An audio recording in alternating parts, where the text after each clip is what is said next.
troisième dimanche du temps ordinaire, dimanche 25 janvier 2026, fin de la semaine pour la prière de l'unité.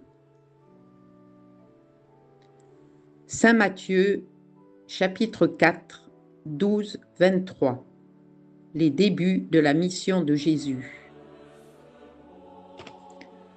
Quand Jésus apprit l'arrestation de Jean-Baptiste, il se retira en Galilée. Il quitta Nazareth et vint habiter à Capharnaüm, ville située au bord du lac, dans les territoires de Zabulon et de Nephtali.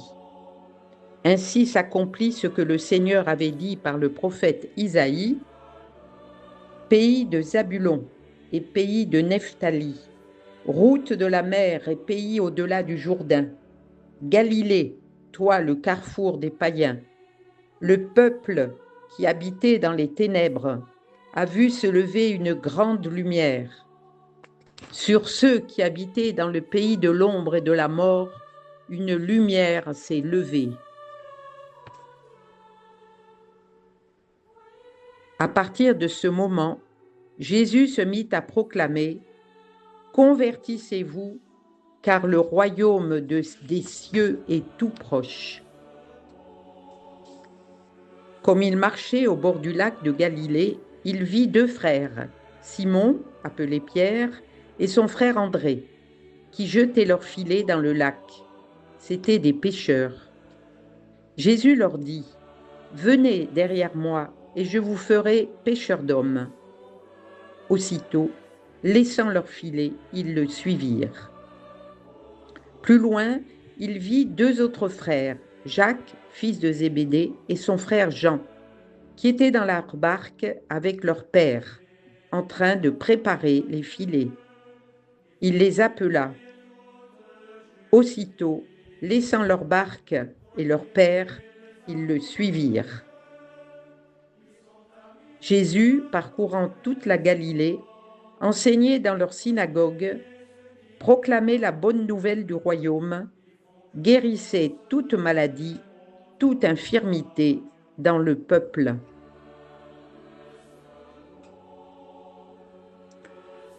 Au début de ce temps de prière, je me mets en présence de Dieu qui est là, qui m'attend, et je m'offre à lui avec ma mémoire, mon intelligence, ma volonté, tout ce que j'ai, tout ce que je suis, tout ce que je vais vivre durant ce temps de prière.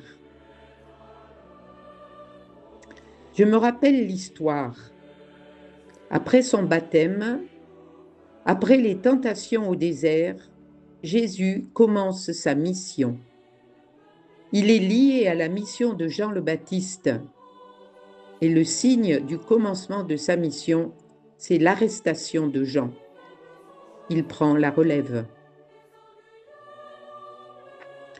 Pour fixer mon imagination en composition de lieux, je peux voir Nazareth, que Jésus quitte, Capharnaüm, où il arrive. Du monde juif, il passe au monde païen, la Galilée des nations, au-delà du Jourdain, au bord de la mer. Je demanderai la grâce de connaître, de découvrir davantage ce qui motive Jésus de l'intérieur pour démarrer sa mission. Du verset 4, plutôt du chapitre 4, versets 12 à 16, Jésus se retire. Il se retire face à l'hostilité du roi Antipas et pour relayer l'action de Jean en Galilée. Et c'est l'accomplissement de la prophétie d'Isaïe. La Galilée des nations, le carrefour des nations accueille Jésus. La lumière se lève dans les pays de l'ombre. Zabulon et Nephtali évoquent pour les auditeurs de Matthieu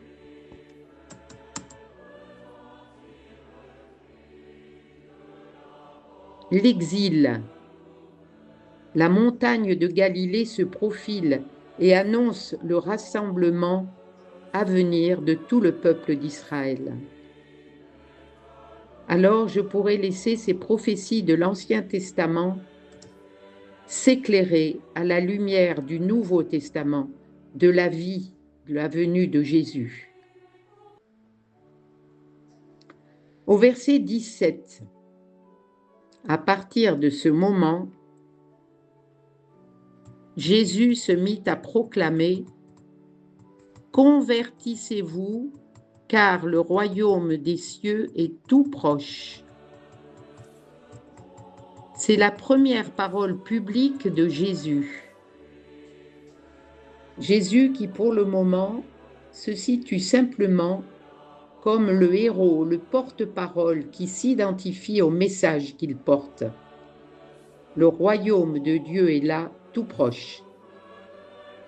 Mais son efficacité dépend de l'accueil que lui réserve l'être humain, que nous lui réservons. D'où la nécessité de se convertir. Alors, en moi-même, je pourrais me demander comment j'accueille cette présence du royaume de Dieu aujourd'hui, comment je le reconnais. Des versets 18 à 23, Jésus appelle des disciples. Il ne veut pas mener sa mission tout seul. Il a besoin de personnes avec lui, de personnes à former, de personnes qui prendront la relève. Et il va les prendre sur place, des gens simples, en pleine activité, qui quittent leur métier et leur famille.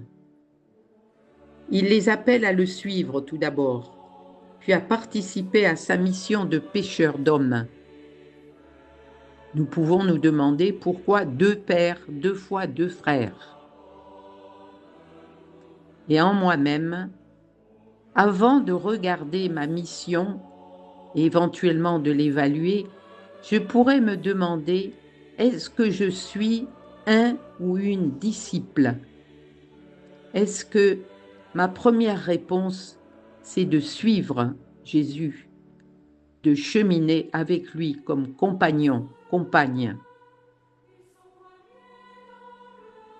Pour terminer mon temps de prière, en colloque, je laisse monter en mon cœur comment résonne cet appel du Christ à le suivre en disciple et à entrer dans sa mission, tout particulièrement en ce dernier jour de la semaine de prière pour l'unité des chrétiens, cette prière instante de Jésus, que tous soient un.